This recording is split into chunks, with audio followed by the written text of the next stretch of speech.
Hi guys, today we're going to be looking at the barriers to participation for A-level PE. We're focusing on the Edexcel Pearson's syllabus, and we are looking at essentially target groups and what people's barriers are to their participation. Now, generally what we'll be looking at is the disabilities, which is one target group, people with disabilities, gender differences, ethnicity is a group that is affected by the barriers, but we're really only going to be focusing on these two because these are the two that really come up in the exam. And the most thing we'll be looking at is it improving? So yes, they have all these barriers to participation. However, is it getting better for them? Yes or no? So the way you're going to structure your question is say, if it's say hypothetically disabilities or some women in sport, we'll say, yeah, these are all the barriers that they're facing, but it is improving, and this is how it's improving. And then you'll finish off your question by giving a conclusion. Now, this is a really good example of looking at a 15-mark exam question, so we will be addressing this as a 15-marker. So firstly, let's look at people with disabilities. Now, we want to break this down into certain areas. Now, remember, opportunity, provision, esteem are sort of key areas to approach these. And if you can remember these three concepts, they can go across the different target groups. So opportunity is like a personal factor. So when we're talking about opportunity, it's what do I have? What's a barrier that I have that's personal to me? And that could be time, it could be money, things that are personal to me. Whereas provision is what is given to me from an outside source. So is there provision for me to take part in a particular sport? Is there a club nearby and things like that? And esteem is essentially the feelings and the thoughts behind the individual. So let's start with people with disabilities. So firstly, people with disabilities have less access to sports. And there are various reasons why there's less clubs, there's limited facilities and less coaches. Now, each of these areas will give you a valid point. But basically the concept, the ultimate impact of them is that it's harder for people with disabilities to find opponents to compete against because there are less clubs, there's less leagues, and certain disabilities lead to difficulties travelling, and therefore if they're further afield to these clubs and the coaches, and if they're further away, then they're not localised, then it can be harder for people with disabilities to access them because they can't travel as easily. Now, there is a cost associated with any disability sport. The equipment is very expensive, and therefore that's going to impact someone with a disability's ability to access those pieces of equipment and sports. So really, you just need to know some examples of expensive bits of equipment that might be linked into it. So you've got the adapted elements of equipment. It depends on the sport we're talking about, but there are various adaptations, and for example, specialized wheelchairs. You could talk about different wheelchairs for tennis and basketball and racing. They're all different types and styles, and they're designed for the sports, and they cost a phenomenal amount of money. And then the running blades, they cost a lot of money as well. So all of these elements will increase the cost, and if the person who's disabled is not earning as much money, then they can really struggle to access that equipment. And then we have the elements of lack of role models. So this can lead to lower self-esteem.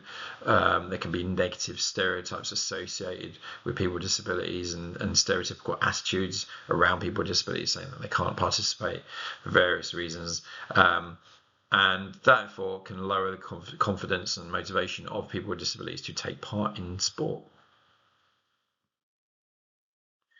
So is it improving? Well, really, we want to be saying yes, it is improving, and these are the reasons why it is improving, and there's a bunch of different reasons on the screen. So we've got, essentially, there has been improvements on people with disabilities being accepted socially as in the media and as sports performers, and there is elements of sort of athletes who have disabilities competing just as well as able-bodied people. And there's been cases of, there's a very famous court case where Oscar Pistorius took legal action to be allowed to race in the Olympics despite having a disability. There is way more provision developing for people with disabilities, and you can always say there is, and you can just say, however, it's not as much as able-bodied, and that's the key thing. You've got to question both sides. So you have the Paralympic movement. You can talk about the Paralympic Games.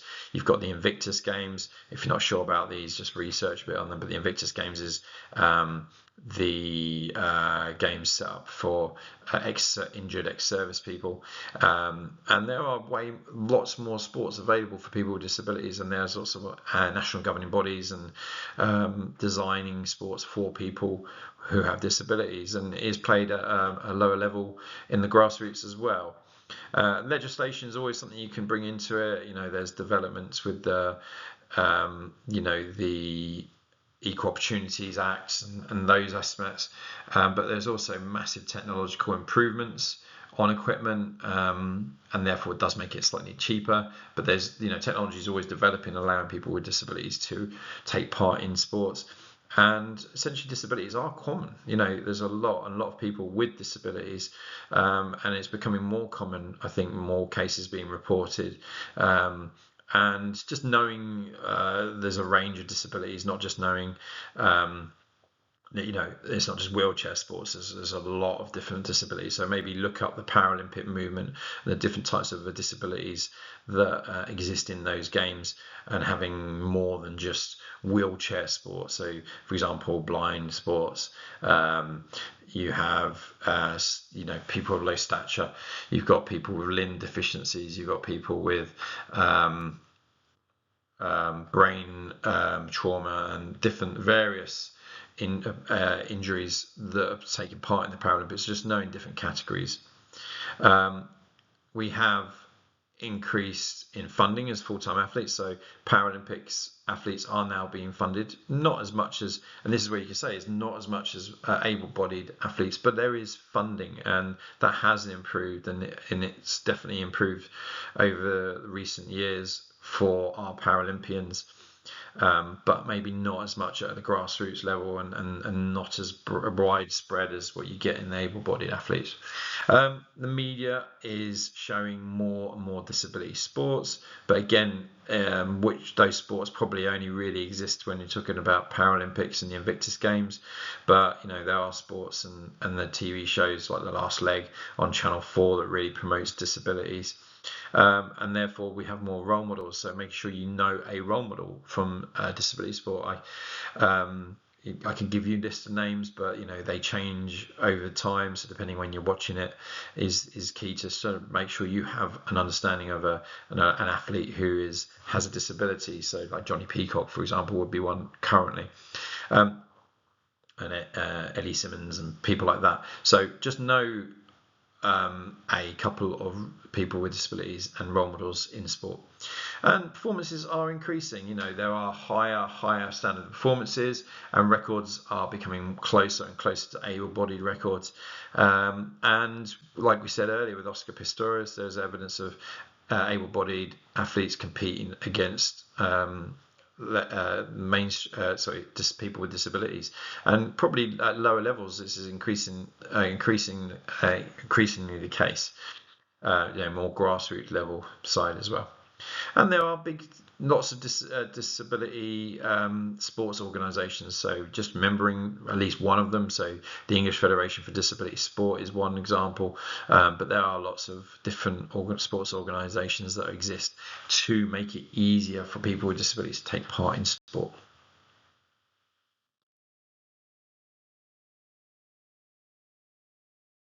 So if we continue and looking at this area, we can break it down into provision, opportunity, coverage, status, and funding. This might be an easy way of looking at it and say, well, is there really an equality in it? So we've looked at the barriers. We've looked at, is it improving? We've given the reasons yes, but we can still say, well, but it's still not as good as able-bodied people. So provision is improving. There are facilities available, but there's still a lack of coaches, so that's a negative. Opportunities, there are opportunities like the Paralympic movement, the Invictus Games, but they're still not as credible and don't have the credibility and the media coverage and the hype as the mainstream sort of Olympic Games. There is improved coverage of sports, but it's nowhere near the same level as what we see with able-bodied sports. The status has improved for people with disabilities, and there are more familiar names. We just talked about that. And examples of awards being given out alongside able-bodied, so the BBC Sports Personality of the Year, those sort of awards ceremonies will recognise people with disabilities as well. Funding is improving, and there are elite programs for Paralympic sport people, and therefore sponsorship that goes with it. And you can always question this, and you can say, however, still not as much as able-bodied sports as well. So you want to basically say yes, but no. Okay, so always be prepared to say it's improving, but it's not equal yet. So let's talk about women in sport and sort of look at it the same sort of way. Essentially, the barriers to women in sport is where women are still behind men when it comes to sports participation.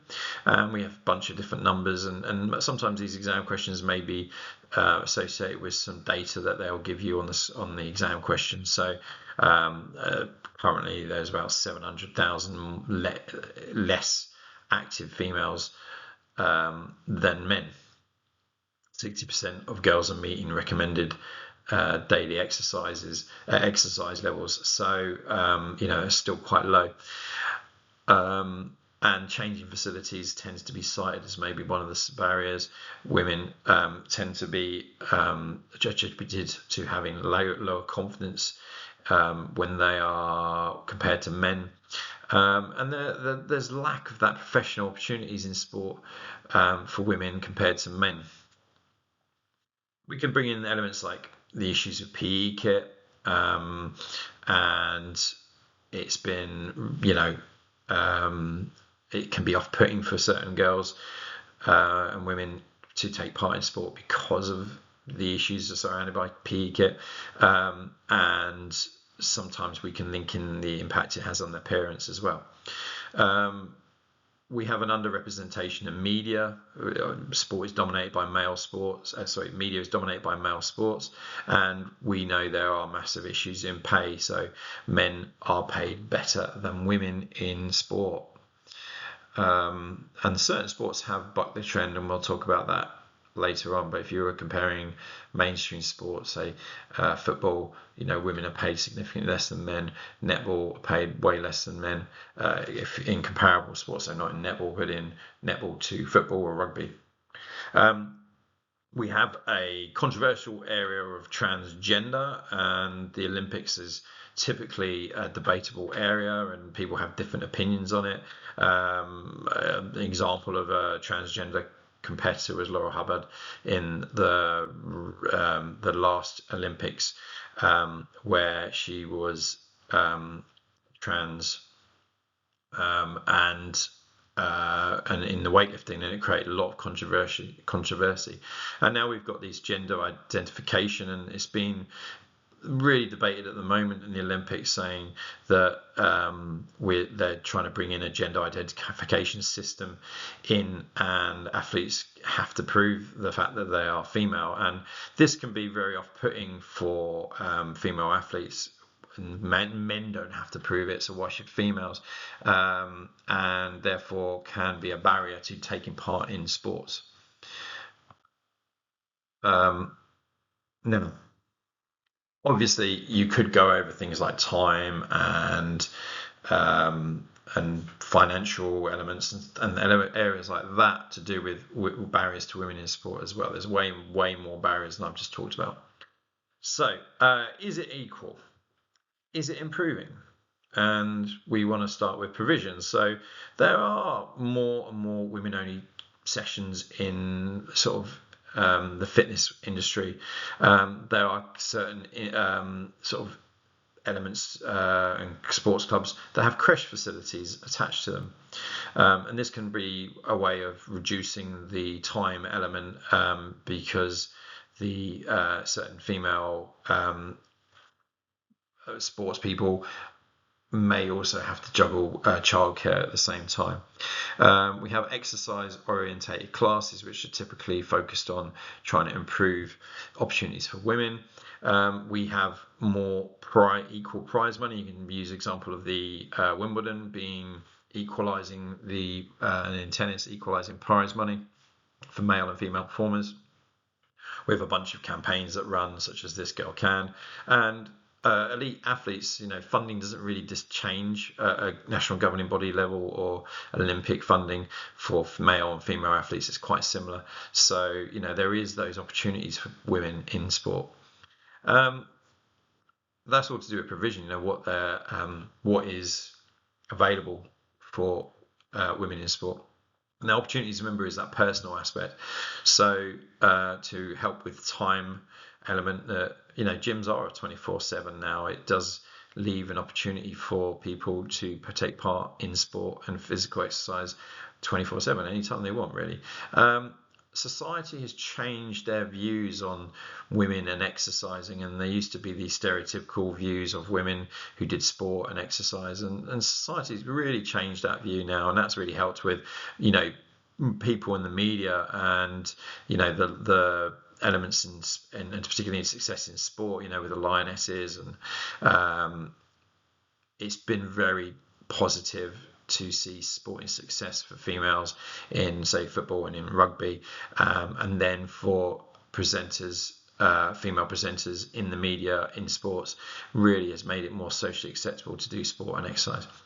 And therefore there are more role models, and just understanding and naming different role models in sport. However, and you can always argue this, there is still a masculine narrative, and the panels may have one female, yet 3 male. There's not a good balance between the two genders, and therefore it is still very masculine dominated in the media. And schools do have inclusion guidelines in football and rugby, and at the grassroots level. So there is improved opportunities for girls and women in sport. Now, STEAM used to be can be used as a barrier to women. However, there is more portrayal of women as not a weaker sex in sport, and sport is supposed to be equal, and there's no difference between male and female in terms of who is stronger, who's better, and that is improving slightly in sport.